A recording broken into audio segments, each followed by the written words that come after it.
రేణిగుంట విమానాశ్రయం మార్గం వద్ద గల క్రీడా మైదానంలో రమేష్ లెవెన్స్ ఆధ్వర్యంలో వై11 ప్రీమియర్ లీగ్ టీ10 క్రికెట్ టోర్నమెంట్ ఘనంగా నిర్వహించారు.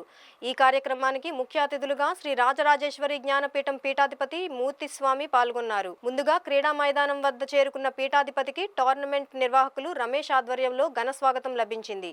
ఈ టోర్నమెంట్ లో ఫైనల్స్ లో తలపడ్డ రచ్చరంబోలా వైజాగ్ లెవెన్స్, చోటా లెవెన్స్ టీమ్స్ లో విజేతగా నిలిచిన చోటా లెవెన్స్ సభ్యులకు కప్పుతో పాటుగా ₹1,00,000 బహుమతిని శ్రీ రాజరాజేశ్వరి జ్ఞానపీఠ ఆలయం వద్ద ప్రత్యేక పూజలు చేసి ఆశీర్వదించి అందజేశారు.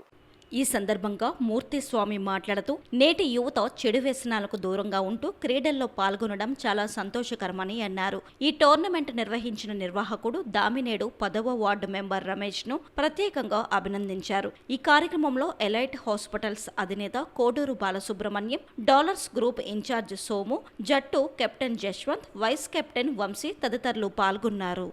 జై శ్రీమాత. ఈరోజు చాలా శుభదినం, పర్వదినం. ఎందుకంటే క్రీడా రంగంలో ఈరోజు జరిగిన ఒక పోటీల్లో మన చోటా లెవెన్స్ గ్రూప్ వాళ్ళు విజేతలు గెలిచారు.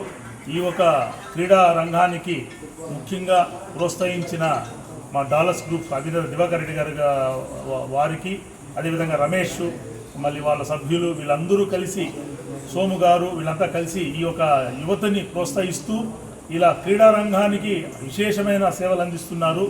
ఇది మన ఇప్పుడుండే ఒక జనరేషన్లో పిల్లలు మొబైల్స్కి, ఈ యొక్క గేమ్స్కి అడిక్ట్ అయిపోయి చాలామంది వెనకబడిపోతున్నారు. ఇలా యువతని ఇలా క్రీడా రంగం ఉత్తేజపడే విధంగా ఇలాంటి క్రీడా ఆటల వల్ల ఎంతోమంది యువజనానికి, యువతకి ప్రోత్సహిస్తున్న వీళ్ళందరికీ ఇంకా ఎన్నో విజేతాలు రావాలని, ఇలాంటి ఎన్నో బహుమతులు గెలుచుకోవాలని పరిపూర్ణంగా ఆశీర్వదిస్తున్నాను. ఈ ఒక టీం సభ్యులందరికీ నేను శుభ వందనాలు తెలుపుతున్నాను. జై శ్రీరామ్.